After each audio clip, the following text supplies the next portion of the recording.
Good morning, everybody.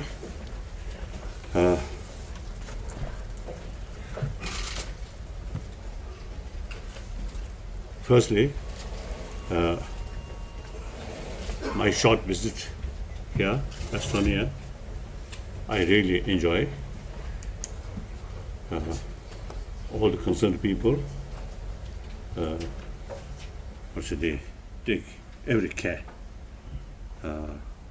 I very much appreciate. And then also the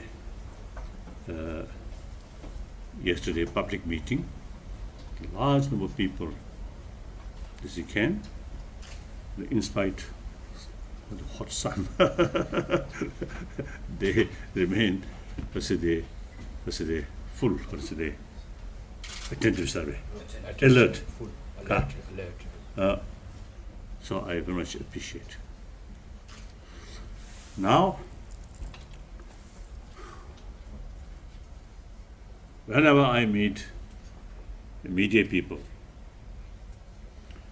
I always sharing two things.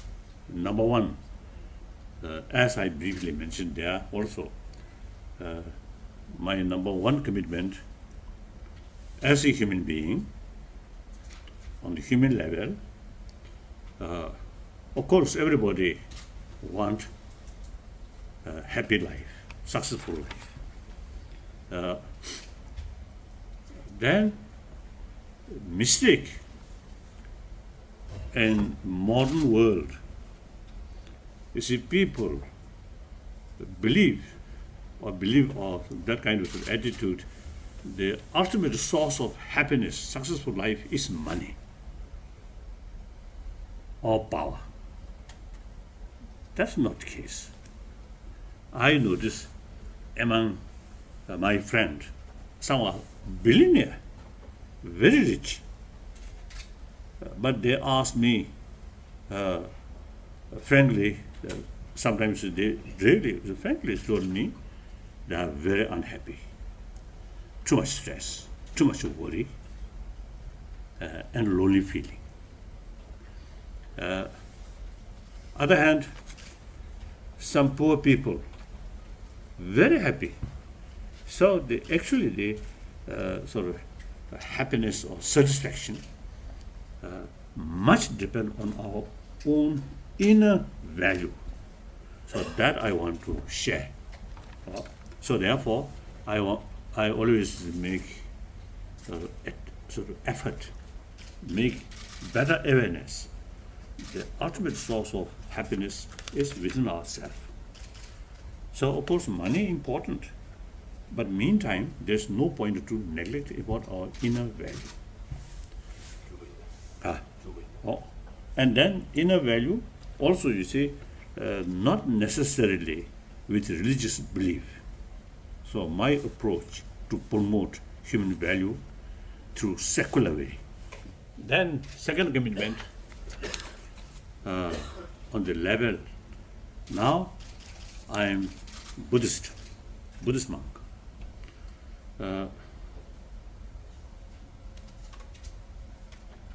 So more sort of acquaintance with follow of other tradition. It's very clear. In spite different philosophy, all have same practice of love, compassion, and with that, forgiveness, tolerance, and self-discipline, contentment, moral ethics. These are basis of moral ethics. So all major religious traditions have same potential, and the last few thousand years, they really served humanity immensely. And today also, millions of people get benefit from these various different religious traditions. In the future, also you see, they will sort of, they remain sort of source of inspiration to millions of people. Yet, not only in the history, past history, but even today, different religious faith sometimes causing conflict. Like in Northern Ireland, I noticed the Protestant and Catholic, some conflict. And then Islam world, Muslim world, Shia and Sunni, the same follower, and follower of same sort of teacher, Muhammad, and the same use Quran, but this is conflict. It is very, very unfortunate. And in some time back in Sri Lanka, Buddhists, Hindus, some sort of, negative sort of attitude. It is very, very sad. So therefore, as a Buddhist monk, and also the quite a number of sort of friends from practitioner of various different religious traditions, so I always try to promote religious harmony on the basis of mutual understanding and mutual respect. That's my second commitment.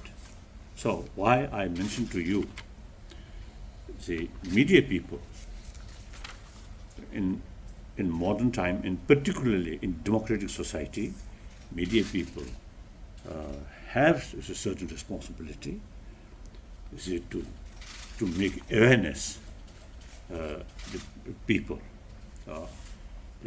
these things. So I always share these two commitments whenever I meet newsmen or media people. Yes. Now to media people, I always say telling something very special. That's media people should have long nose, as long as elephant nose, and must smell in front, not only in front, but behind. What's going on? That, oh, sorry. Whether for politicians or like me, religious leader, you must investigate what is really going on. That's very, very important. And in order to create sort of clean society, I think truthful society, all these wrongdoings must make clear, must make public, and particularly the democratic society. You also have the responsibility to build healthy society, honest, justice society. So sometimes you see the smart person, something lacking here, then they also, because they are really very smart, so they're doing some different things. So media people must investigate what's really going on. That I usually say. Provided you must be truthful, honest, unbiased. Then that's important. So that I want to tell you. Then previously I have third commitment. That's regarding Tibetan, the political issue. Now that I already handed over completely to elected person. So I have no longer that sort of responsibility. Now questions. Ja palun küsimused.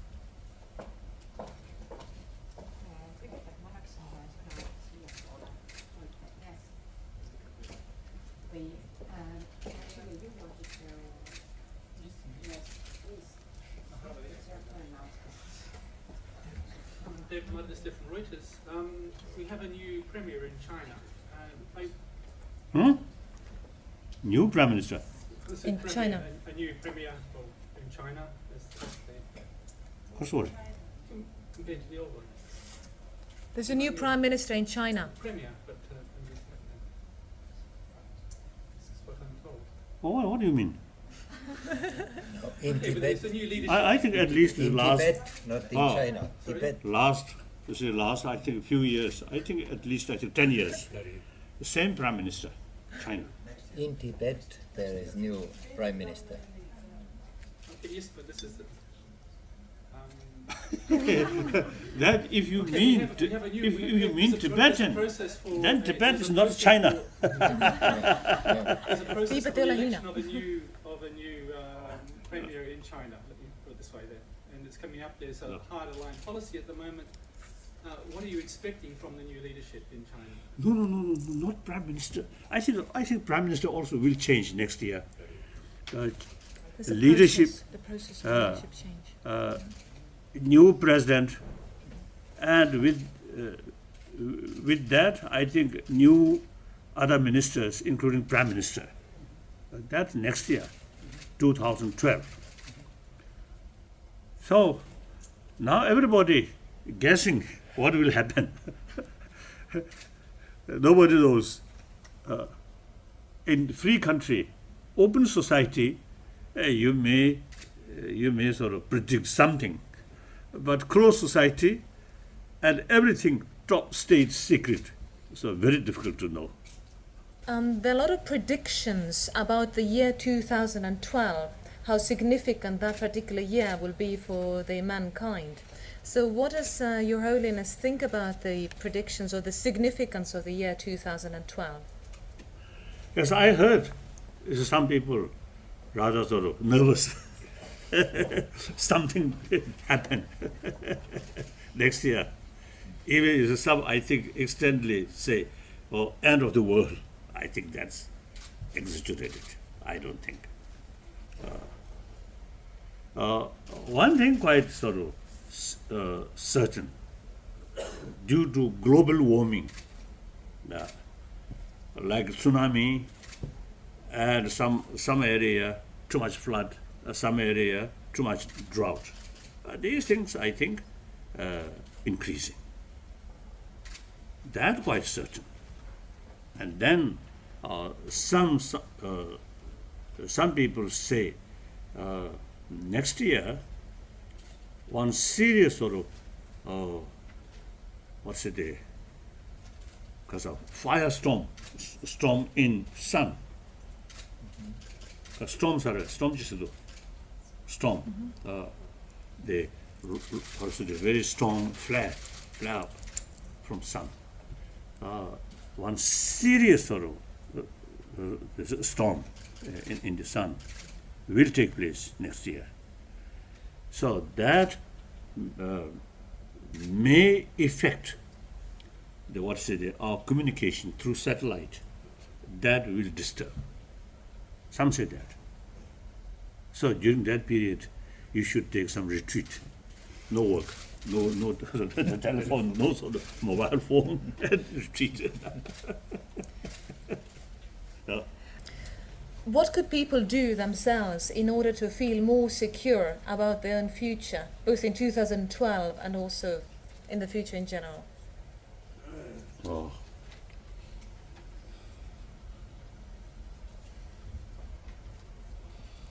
Now this planet, this sort of solar system, I think the age of sun itself, about 5 billion years. Now the life of the sun, another 5 billion of years. Then the sun also will change, will disappear. So then we, human being on this so small planet, will go. That's the nature process. Big Bang, then gradually you see new solar array. I think new cosmos you see start. Then gradually again you see disappear. Then from Buddhist viewpoint, another Big Bang happen. Go like that. So that's too far. No need worry.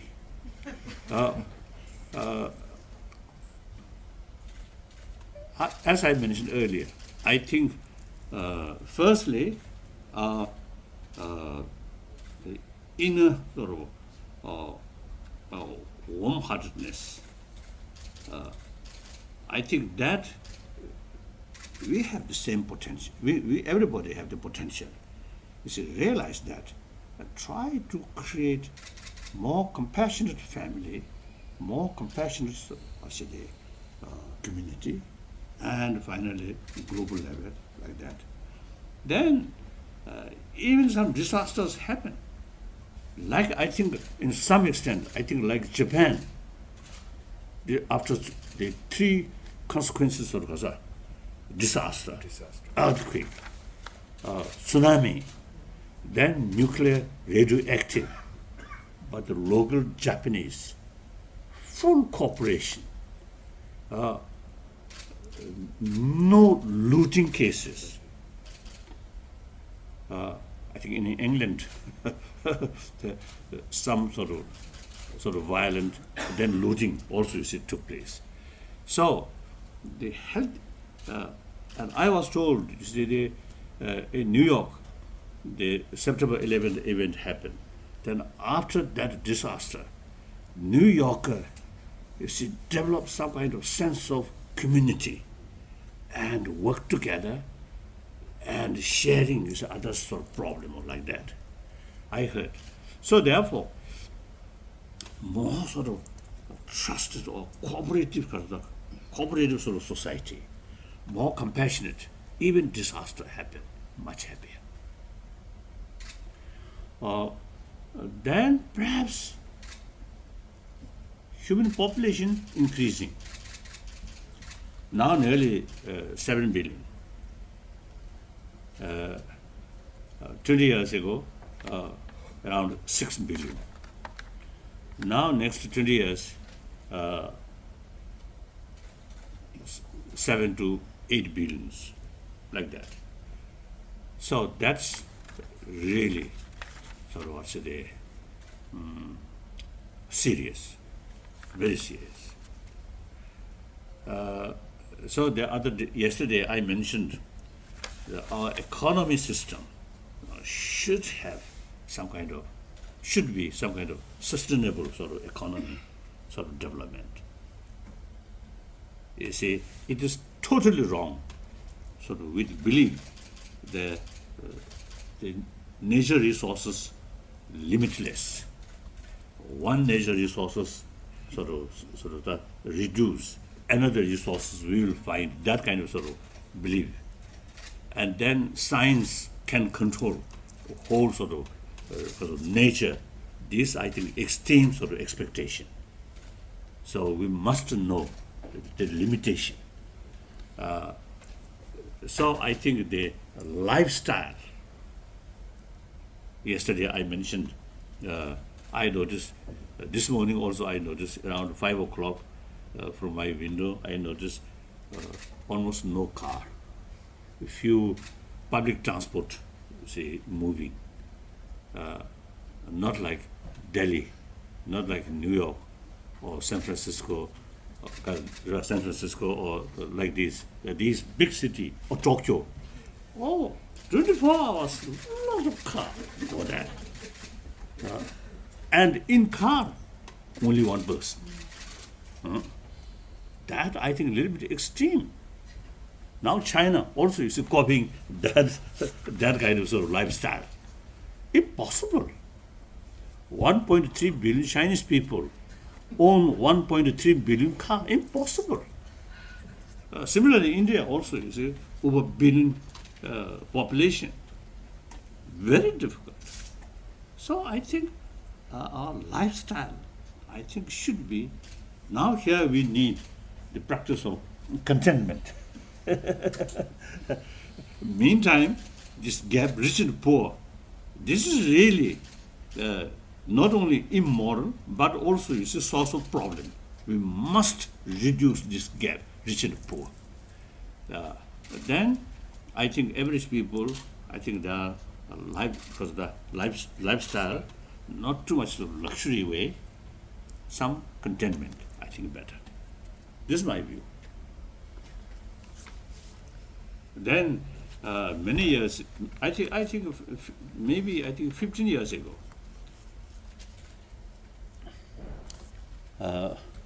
one time in Stockholm, some my friend told me in the river in the Stockholm. Some time back, no fish because of too much pollution. Then, when I visited, I think third or second time there, they say now some fish gradually appear. That means they on the because of the riverside river, those sort of industries, they pay much attention about what say the because of the pollution. And then also you see one time in Germany, I visited one factory. They mentioned that factory make also the construction of that factory according to the minimum effect on environment or because of pollution like that. So we have some sort of technology, maybe a little bit expensive, but that also I think very, very important. We need industry, but keep in our mind minimum sort of effect like that. Järgmiseks anname sõna Postimehele tema ja siis Postimees. Stein Alme from VOT Radio. As the clampdown and restrictions on monasteries, monks and nuns in Tibet continues, news from Tibet about more monks and nuns being arrested and imprisoned. We hear some of them do desperate actions, and they have mainly two demands: respect for human rights and freedom to practice religion, and for His Holiness the Dalai Lama to return to Tibet. Are there any sign of progress on any of these issues? No progress. The restriction on religious religious matter the last few decades much increase. Reason, of course, communist. Even Chairman Mao himself, you say, one occasion told me religion is poison. And then Tibet case, some hardliner communist. Yesterday, I think I mentioned the one-party meeting about more than 10 years ago. One-party secretary, hardliner, he actually mentioned in the meeting the ultimate source of threat, Tibet being separate from China, is Tibetan Buddhist faith. So they politically, the religious faith, very, very sensitive. So they, since then, like Lhasa University, previously they carry among the sort of text or lesson for study, some text, classical text they use. Since his sort of new policy, that's hardliner sort of person, then all classical text ban study. Only text translated from Chinese text. So actually, at that time, local Tibetan described the situation something like semi-cultural revolution. That actually one of the causes of 2008 crisis. So a lot of restrictions. And then now in China proper, many Buddhists. So many cases, some Chinese Buddhists invited some Tibetan sort of scholars or practitioners, give them some teaching, but not allow give sort of teaching on more sort of bigger gathering, only private houses. So there are a lot of restrictions. And then, so I think after 2008 crisis, one sort of incident, one official delegation from Chinese government, suppose go to some foreign tour. Among them, one Tibetan cadres, Tibetan cadre. Tibetan cadre, Official. in that official delegation. At airport, other Chinese, no problem, but that Tibetan, although they one of the officials in the official sort of delegation, but that Tibetan, because you see his Tibetan nationality or Tibetan Tibetan, so he take another house and a lot of questions.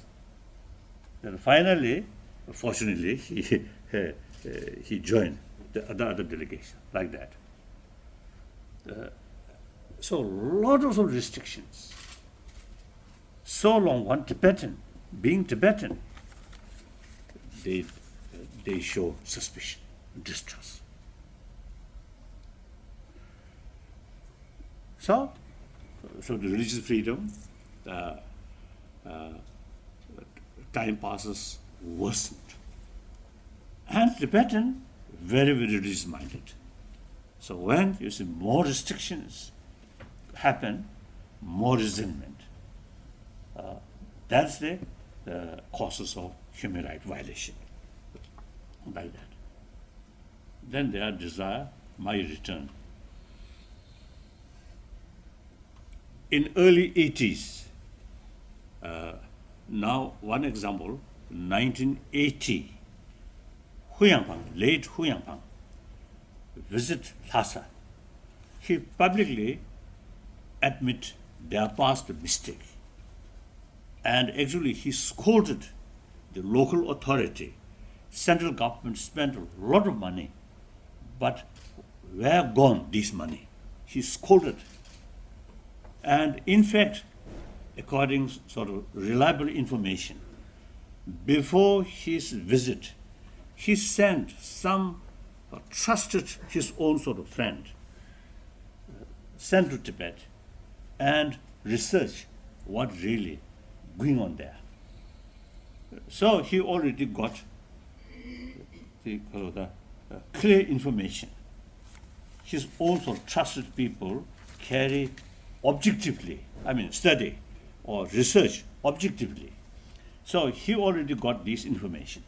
So when he reached Lhasa, as usual, local official give him very nice report. Then he say, I know already the situation. I do not want to listen to your artificial report. Like that. He, unusual sort of communist, very realistic communist. I may say, genuine follower of Marxists. Other communists forget Marxists, but follow Lenin's ruthless sort of control. As far as Marxism is concerned, I myself consider as a Marxist. I really believe. I think you may find it a little bit sort of strange. I am Buddhist monk, but as far as socio-economic theory is concerned, I prefer Marxism rather than capitalism. Yeah. Why? So in any way, so my main reason, soon after Hu Yangpang visited Lhasa, the central government offered 5-point proposal to me, as a 5 proposal, mainly about my return. Then I immediately, respond to the central government, Chinese central government. This is not the issue. issue is 6 million Tibetan people's well-being, their basic right. Unless Chinese government address seriously the basic issue, no point to ask me to return. The situation,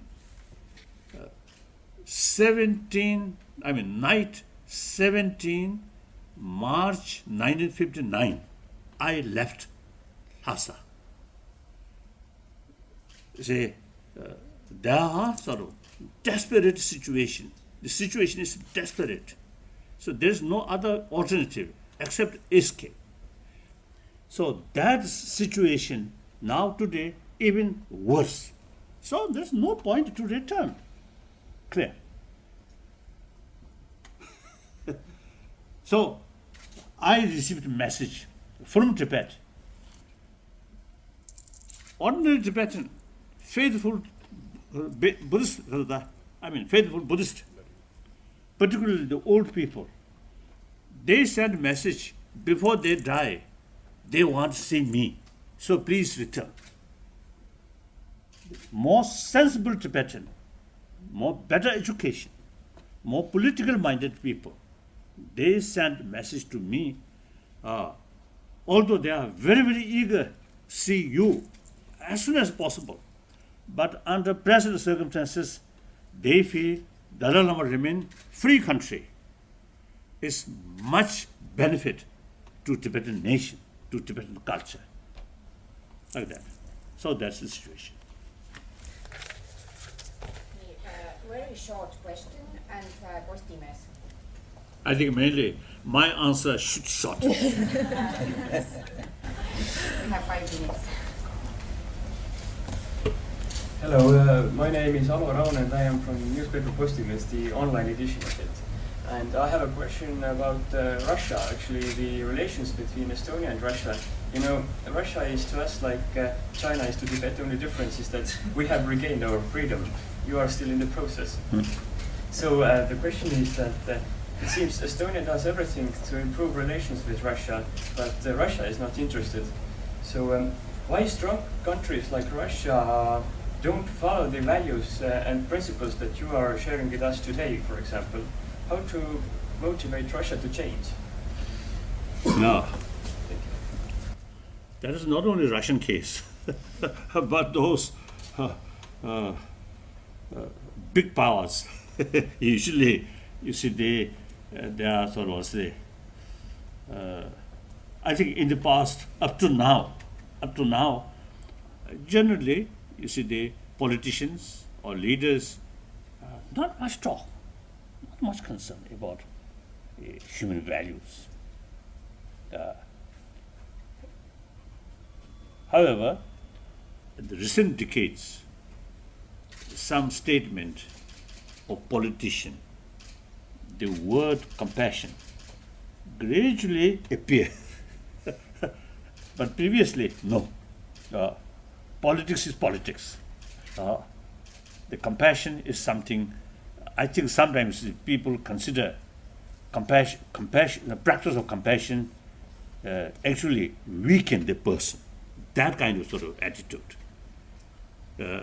So not only Russia, but many sort of bigger sort of nations, that kind of sort of habit. I think time changing. Now, firstly, I think Soviet Union now collapse.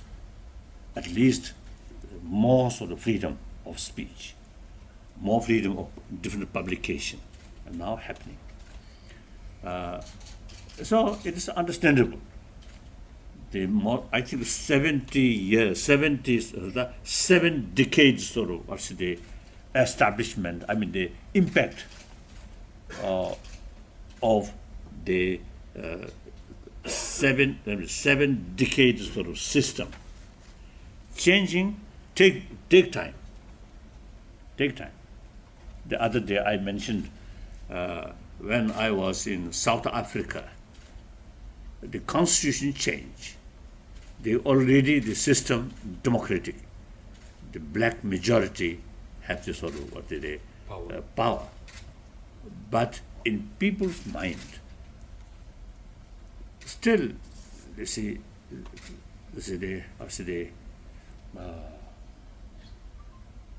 I mean, some different. So I told, you see, that occasion, I told, now it's quite natural to transform our mental attitude. But then I told my African sort of brothers, sisters, black African sort of brothers, sisters, you must realize basically black people, white people, they mentally or the intellectual level, same potential. One time I met one African family. I visit one family, and then I had some discussions. Then one member of that family, as a teacher, when I mentioned equality, these things, he expressed to me he believed black African mentally little weaker than white people. Then I really surprised, really and sad. Then I argue thoroughly with him. This is totally wrong. Only the question is opportunity. Opportunity is there. The black people can build, can use their intelligence equally. Same potential. Lot of sort of reasoning. And I made example about Tibet, some Han, bad Chinese. There are many good Chinese also there. As Chinese people, wonderful, hardworking, intellectual, cultured people. But some, you see, they hardliner or bad Chinese, you see, they consider we Tibetan backward.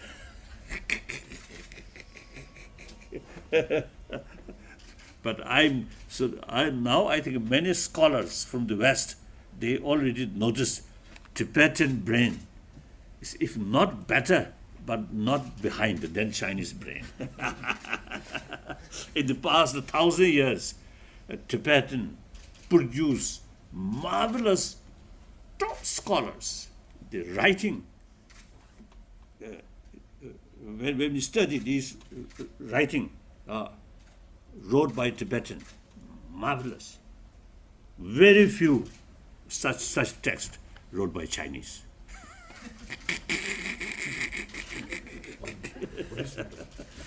rääkides siis su küsimus oli So if they show hardliner way, I also respond a little bit hardliner way. nii, küsimus puudutas siis Eesti-Vene suhteid ja So finally, I made this example and lot of argument. Then finally, that teacher, one black African teacher with long sigh, he whispered me, now I convince we are same. We have same sort of quality, potential, he mentioned. That moment, I relieved some tremendous sort of feeling. At least I changed one individual's mental state. Previously, feel inferior. From that moment, change, equal. I really feel happy. I made some contribution. So I want to tell you, Estonia, small nation, I think under the sort of the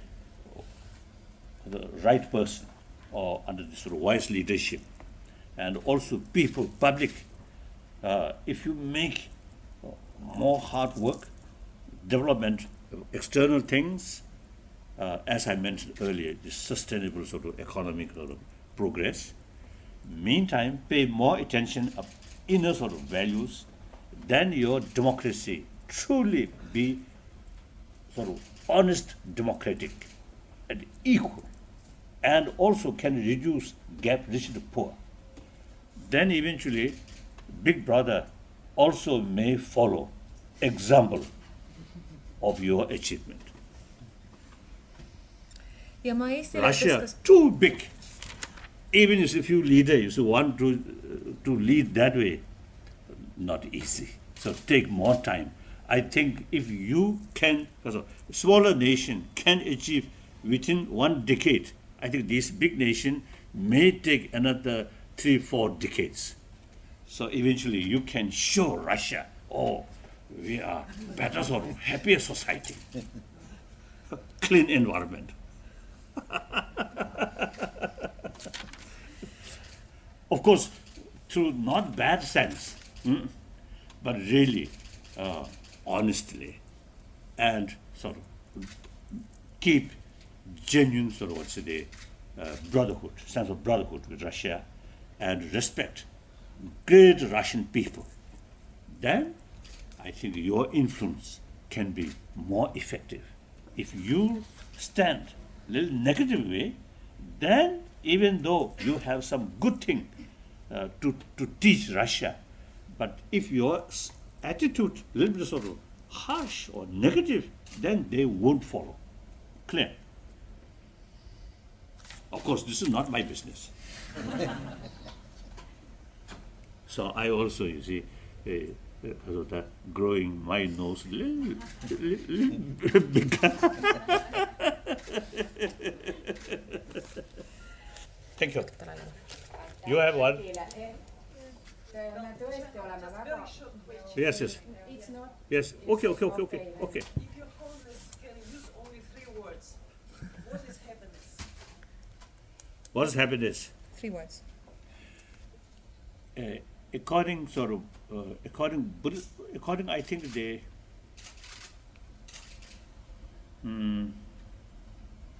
I think common sense. According common sense, happiness means mainly satisfaction.